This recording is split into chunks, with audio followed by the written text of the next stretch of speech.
నమస్తే. నేను మీ అశ్విని కుమార్.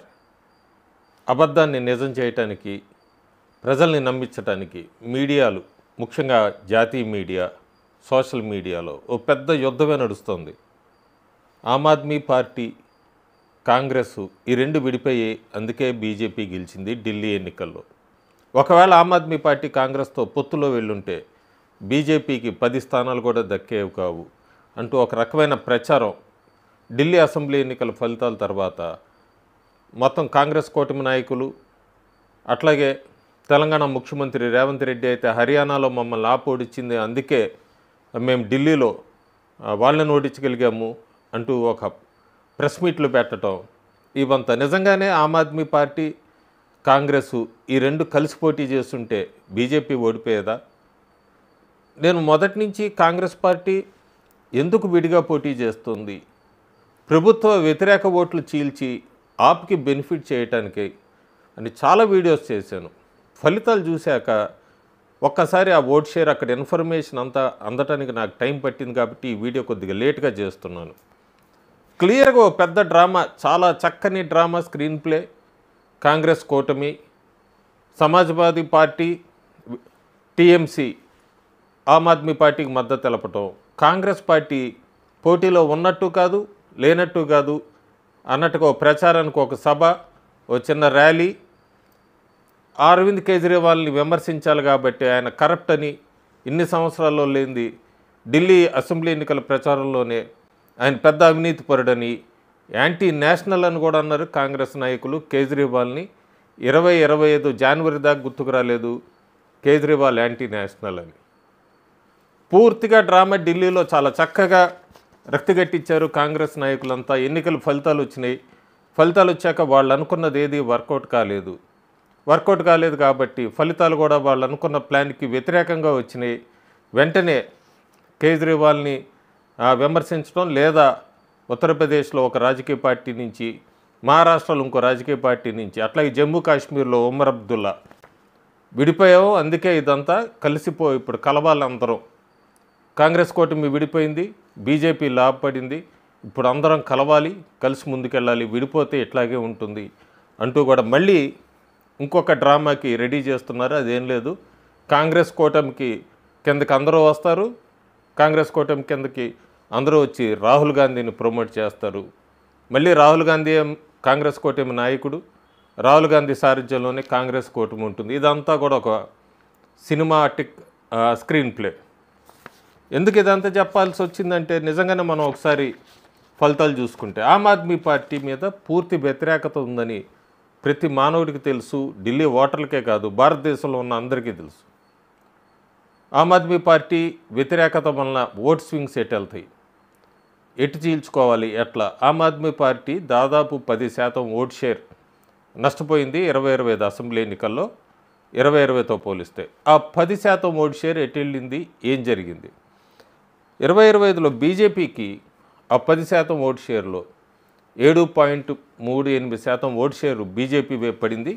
బీజేపీ పార్టీకి దాదాపు 47.15% ఓట్ షేర్ సాధించింది బీజేపీ. 2020 ఎన్నికల కన్నా కూడా ఆమ్ ఆద్మీ పార్టీ కన్నా కూడా 3.5% ఓట్ షేర్ ఎక్కువ సాధించింది 2025 అసెంబ్లీ ఎన్నికల్లో.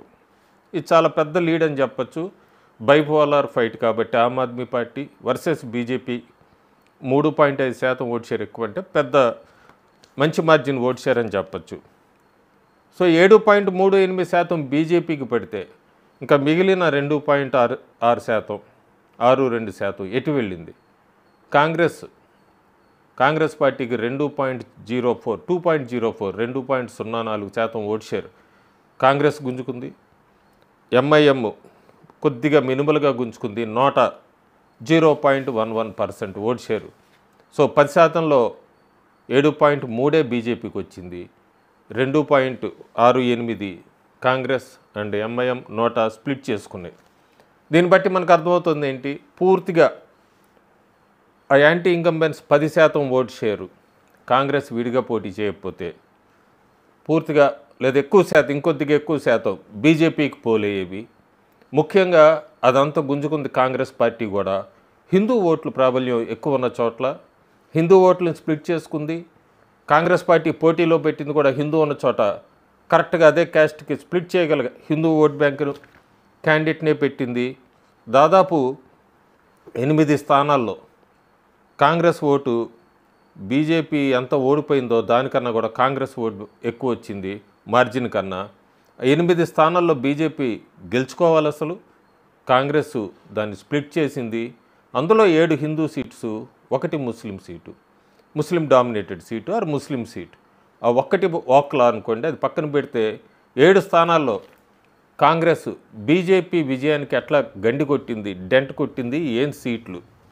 సదర్ బజార్, ఢిల్లీ కంటోన్మెంట్, పటేల్ నగర్, అంబేద్కర్ నగర్, కల్కాజీ, కొండ్లి, సేంపూరి, ఈ స్థానాలన్నింటిలో బీజేపీ విజయావకాశాలని కాంగ్రెస్ దెబ్బకొట్టింది. ఎంఐఎం ఒక ముస్తఫాబాద్ తప్ప పెద్దగా ఎక్కడా కూడా ఆమ్ ఆద్మీ పార్టీకి డ్యామేజ్ చేయలేదు. చాలామంది చెప్తున్నారు ఎంఐఎం వలన కూడా బీజేపీ ముస్లిం ఓట్లను చీల్చేసింది ఎంఐఎం, సో అందుకే బీజేపీ గెలిచిందని.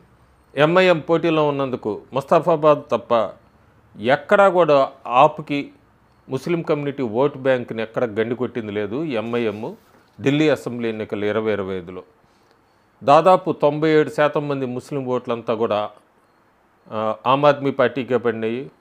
4 నుంచి 5 స్థానాల్లో చాలా మినిమల్గా, దాదాపు మినిమల్ అని చెప్పచ్చు, ఎంఐఎంకి పడింది. 2% ఓట్ షేర్ కాంగ్రెస్కి పడింది. బీజేపీకి 0.3% పడింది. కాంగ్రెస్ మొత్తం 7 స్థానాల్లో బీజేపీ విజయావకాశాలని దెబ్బకొట్టింది. 7 స్థానాల్లో ఇప్పుడు క్లియర్గా అర్థమవుతుంది కాంగ్రెస్ బీ టీము ఆపుకని క్లియర్గా చెప్పచ్చు. ఒకవేళ ఆపు కాంగ్రెస్ 2 కలిసి ఉంటే వాళ్ళ మార్జిన్ ఖచ్చితంగా 15 స్థానాలకు పడిపోయి ఉండేది. బీజేపీ ఇంకా ఎక్కువ స్థానాలు గెలుచుకుని ఉండేది, 55 స్థానాల పైన. చాలామంది చెప్పారు, నేను కూడా ఇన్ఫర్మేషన్ క్లియర్గా అందేంత వరకు వెయిట్ చేయాల్సింది. నేను లాస్ట్లో ఫలితాలు వచ్చిన రోజు 5% ముస్లిమ్స్ బీజేపీకి ఓట్స్ వేశారని చెప్పాను. కానీ తర్వాత డేటా అందటానికి టైం పట్టింది. ముస్లిమ్స్ అంతా కూడా ఎక్కువ శాతం ఆప్కే వేశారు, బీజేపీకి చాలా తక్కువ. బీజేపీ అక్కడ ముస్లిం ప్రాబల్యం ఉన్న నియోజకవర్గాల్లో ఓట్ షేర్ కేవలం 1.2% పెంచుకోగలిగింది. ఇంకా మనం అసలు డిఫరెన్స్ చూస్తున్నాము ఆమ్ ఆద్మీ పార్టీకి బీజేపీకి. బీజేపీ 3.5% ఓట్ షేర్ ఆమ్ ఆద్మీ పార్టీ కన్నా ఎక్కువ సాధించింది ఓవరాల్గా అని చెప్తున్నాము. ముస్లిం ఓట్ బ్యాంక్ కమ్యూనిటీ ఎక్కువ ఉన్న స్థానాల్లో చూస్తే బీజేపీకి 32.9% ఓట్ షేరే వచ్చింది, ఆమ్ ఆద్మీ పార్టీకి 49.5% ఓట్ షేర్ వచ్చింది. ఈ ముస్లిం కమ్యూనిటీ లేదా ముస్లిం ఓటర్స్ ఎక్కువ ఉన్న కాన్స్టిట్యుయెన్సీస్లో. దీన్ని బట్టి కూడా చెప్పచ్చు ముస్లిమ్స్ బీజేపీకి వేయలేదని, ఎందుకంటే దాదాపు 17% ఓట్ షేర్ డిఫరెన్స్ కనబడుతుంది. సో మొత్తం ఈ ఇందాక చెప్పినట్టుగా నేను 1.2% మించి బీజేపీకి ఆ ముస్లిం డామినేటెడ్ సీట్స్లో ఓట్ షేర్ పెరగలేదు. టోటల్గా చూసుకుంటే మనం కాంగ్రెస్ పార్టీ కేవలం యాంటీ ఇన్కంబెన్సీ ఓట్లు ఆర్ ప్రభుత్వ వ్యతిరేక ఓట్లు చీల్చుకుంటానికే తప్ప అది బీజేపీకి బెనిఫిట్ చేసింది లేదు. ఒకవేళ ఆప్ ప్లస్ కాంగ్రెస్ కలిసి పోటీకి వెళ్ళుంటే బీజేపీ 55 నుంచి 57 స్థానాల్లో గెలుచుకునేది. సో ఇప్పుడు ఆ స్క్రిప్ట్ అంతా అందరికీ అర్థమైపోయింది. కానీ మీడియా మళ్ళీ ఒక రకమైన కాంగ్రెస్ కూటమిని లేదా రాహుల్ గాంధీని బలపరచడానికి విడిపోకూడదు, అందరం కలిసి ఉండాలి, విడివిడిగా పోటీ చేయకూడదు, విడిగా పోటీ చేసినందుకే బీజేపీ బలపడింది అనేది ఒక విష ప్రచారాన్ని అయితే తీసుకొస్తుంది తెలుగు మీడియా, జాతీయ మీడియా. ప్రస్తుతం కేజ్రీవాల్ పంజాబ్ ఎమ్మెల్యేస్తో ఆయన మీటింగ్ ఒకటి మంగళవారం నాడు ఎమ్మెల్యేస్ని కలవబోతున్నారు. కేజ్రీవాల్ ఎక్కడికి వెళ్ళడా, ఆయన ఉంటాడు. ఆయన కాంగ్రెస్ పార్టీకి బహిరంగంగానే రాబోయే రోజుల్లో మళ్ళీ మద్దతు తెలుపుతాడు. ఎందుకంటే మోడీని గద్దె తెంపాలంటాడు. మోడీ ఆయన జైలుకి పంపించినందుకు రగిలిపోతూ ఉంటాడు. మోడీ మీద పగ తీర్చుకోవాలంటే నా శక్తి సరిపోదు, కాంగ్రెస్ కూటమితో కలవాల్సిందే అంటాడు. ఇవన్నీ మనం రాబోయే రోజుల్లో చూస్తాము. కాకపోతే కేజ్రీవాల్ అనుకున్న ఎత్తు ఆయన ఎన్డీఏకి ఆపోజిట్కు ఇంకొక ఎలియన్స్ ఒకటి ఫామ్ చేద్దాం అనుకున్నాడు, అది ఫ్లాప్ అయింది. ప్రస్తుతానికి అందరూ కూడా మళ్ళీ ఇండియా ఎలియన్స్ ఆ గొడుగు కిందకే చేరతారు, కాంగ్రెస్ కూటమి కిందకే చేరతారు. అందరూ కలిసి మళ్ళీ ఎన్డీఏ లేదా మోడీకి అడ్డుకట్ట వేయడానికి ప్రయత్నిస్తూ ఉంటారు. మళ్ళీ రాబోయే రోజుల్లో మనం ధర్నాలు, రాస్తారోకోలు ఇలాంటివన్నీ చూస్తూనే ఉంటాము. రైలు ప్రమాదాలు లాంటివి కూడా. సో ఢిల్లీలో అయితే వాళ్ళు అనుకున్న స్క్రిప్ట్ ఎక్కడా వర్కౌట్ కాలేదు. కాంగ్రెస్ ఇండైరెక్ట్గా ఆప్కి బెనిఫిట్ చేసింది. ముస్లిమ్స్ అంతా కూడా 97% పైన ఆప్కి ఓటేశారు. ముస్లింలు బీజేపీకి వేయలేదు. అట్లాగే కాంగ్రెస్ హిందూ ఓట్ బ్యాంకుని చీల్చుకుంది. మున్సిపల్ కార్పొరేషన్ ఆఫ్ ఢిల్లీలో ఎంసీడీ కూడా ఎలక్షన్స్ ఇప్పుడు ప్రస్తుతం బీజేపీ ఢిల్లీ మేయర్ స్థానం కూడా దక్కించుకోబోతోంది. 119 మొత్తం, అది కూడా బలపరీక్షకి ఈ వారంలో ఉంటుంది. సో ఢిల్లీ వరకు బీజేపీ టోటల్ గ్రిప్ సాధించినట్టు అవుతుంది. పంజాబ్లో ఏం జరుగుతుందో మనం వేచి చూడాలి. రాహుల్ గాంధీ ఇది అప్పుడే ఒక కొత్త ఎత్తుగడని చెప్పచ్చు. వెస్ట్ బెంగాల్లో పాదయాత్రకు ప్లాన్ చేస్తున్నారు ఆయన. వెస్ట్ బెంగాల్లో కాంగ్రెస్ పార్టీ ఎక్కడా లేదు. టీఎంసీ వర్సెస్ బీజేపీ అవబోతోంది అక్కడ యుద్ధం. ఆ టీఎంసీ వర్సెస్ బీజేపీలో టీఎంసీ వ్యతిరేక ఓటు బ్యాంకుని మళ్ళీ చీల్చుకుంటానికి ఆయన అక్కడ రంగంలో దిగుతున్నాడే తప్ప కాంగ్రెస్ పార్టీ ఎక్కడెక్కడ వీక్ ఉంది, ఏంటి, ఏ రకంగా అనేదైతే ఆయన ముందు ప్లాన్ చేసుకోలేదు. కేవలం వెస్ట్ బెంగాల్లో బీజేపీ బలపడిందని ఆయన గ్రహించాడు. టీఎంసీ వ్యతిరేక ఓటు బ్యాంకుని చీల్చుకుంటానికి ఆయన అక్కడ రంగంలోకి పాదయాత్రను మొదలు పెడుతున్నాడు. కేరళ కూడా అదే. ప్రస్తుతం ఇక్కడ బీహార్ ఎన్నికలు ఉన్నాయి. ముందు బీహార్కి వెళ్ళి ఆయన ప్రచారం మొదలు పెట్టాలి.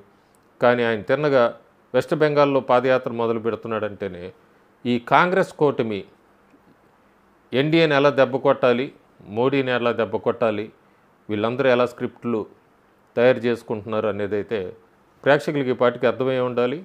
ఢిల్లీ ఎన్నికల ఫలితాలే ఒక ఉదాహరణ. Thank you.